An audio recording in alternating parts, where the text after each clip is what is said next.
उसमें फिंगर्स की मोशंस के साथ आपको 10 कमांडमेंट सिखाएंगे। कई बार हम भूल जाते हैं कि पहला हुक्म क्या था, दूसरा हुक्म। तो जब हम अपनी फिंगर को देखेंगे कितनी फिंगर्स हैं तो हमें याद आएगा, हम उसके रिलेटेड हम अपना एक्शन करेंगे। मेरी रिक्वेस्ट है कि ये जो बड़े भाई हैं वो बैठ जाएं ताकि बच्चे हमारे साथ सीख सकें। पहला हुक्म, एक खुदा को मानना। मेरी फिंगर्स कितनी नजर आ रही हैं? एक। तो पहला हुक्म क्या है? एक खुदा को मानना। और दूसरा हुक्म, किसी गैर माबूद की पूजा नहीं करनी।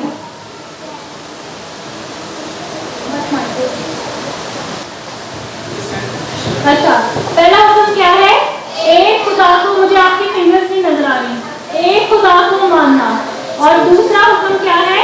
दूसरा हुक्म, किसी गैर माबूद की पूजा, ये देखो कोई बेंड कर रहा है ना, किसी गैर माबूद की पूजा नहीं करनी। और तीसरा हुक्म, 3 fingers, show me your 3 fingers. तीसरा हुक्म, खुदा का नाम बेफायदा नहीं लेना। तीसरा हुक्म, खुदा का नाम बेफायदा नहीं लेना। चौथा हुक्म क्या है, कोई बता सकता है? ये देखो चौथा हुक्म, ऐसे लग रहा है कोई बेड पे सोया हुआ है। ये बेड है और ये उसका पिलो है। तो ये है चौथा हुक्म, क्या है? सब्त के दिन को पाक मानना। पांचवा हुक्म, शो मी योर 5 फिंगर्स। पांचवा हुक्म क्या है? रिस्पेक्ट योर पेरेंट्स, अपने माँ और बाप की इज्जत करना। छठा हुक्म, तू चोरी ना करना, खून ना करना, सॉरी, तू खून ना करना। ये एक इंसान है और ये हम क्या कर रहे हैं? खून कर रहे हैं। तो छठा हुक्म क्या है? तू खून ना करना। सातवां हुक्म, तू ज़ना ना करना। ज़ना का मतलब मैं बताती हूँ कि जो शादी है वो 2 लोगों में है, ठीक है? ये आपके पेरेंट्स हैं, उसमें किसी और का कोई काम नहीं। जब एक पेयर होता है, कपल होता है, तो उसमें किसी और का कोई काम नहीं। तो सातवां हुक्म क्या है? तू ज़ना ना करना। आठवां हुक्म, ये क्या किया है?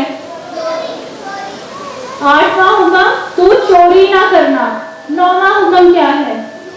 झूठ नहीं बोलना। अगर मैं आपको कहूँ कि ये 4 फिंगर्स हैं तो आप मान लोगे? और अगर मैं कहूँ कि ये 5 फिंगर्स हैं तो मान लोगे? ये झूठ है। तो 9वां हुक्म क्या है? झूठ नहीं बोलना। और 10वां हुक्म, लालच नहीं। लालच कैसे करते हैं? तू लालच ना करना। ठीक है, हम इसको फिर कभी मौका मिलेगा तो दोबारा जरूर सीखेंगे, पर आपने अभी तक के लिए ये याद रखना है। Thank you. ग्रुप की तरफ बढ़ेंगे, लेकिन कंटिन्यूटी से अगला जो आपकी कमिटमेंट से अगला सी है ना, वो कंटिन्यूटी का है।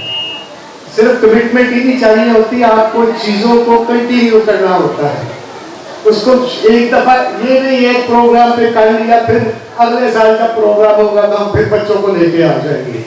अभी आपने, मेरी दरखास्त है, जो जिस ग्रुप से मैंने खास तौर पर बीच में जो हमारे ग्रुप में पहले नहीं थी, उनको भी दावत इस वजह से ग्रुप्स में दी है, साथ के आपके अंदर ये चीज हम कहें कि आपने सिर्फ एक प्रोग्राम को नहीं करना, बल्कि आपने इन बच्चों के साथ कंटिन्यू काम करना है।